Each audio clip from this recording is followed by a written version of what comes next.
The other specialized steel, like the one of the railway and the dams, that one we may not go for because we need to be sure about the demand. But for the mabati and for the mtayimbwa, we must support Mr. Guru to produce them here, so that, because that's the biggest money that is going, the 500 million.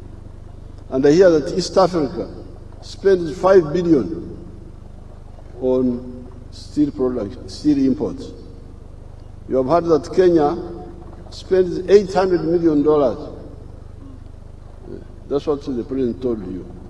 So this is really squandering of Africa's resources. That's why you see the GDP is stunted, 2.8 trillion.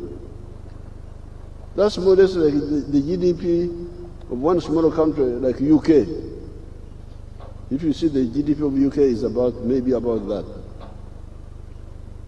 But here we are, 1.5 billion people, with presidents, prime ministers, ministers, all sorts of excellencies, but with 2.8 trillion for the whole continent, when the USA has got a GDP of 30 trillion. This is really shameful.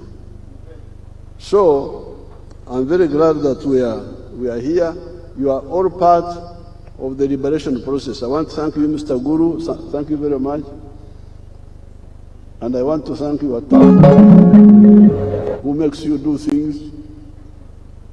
And I want to thank His Excellency na Wakenya wote kwa kutuunga mkono kwa hatua hii.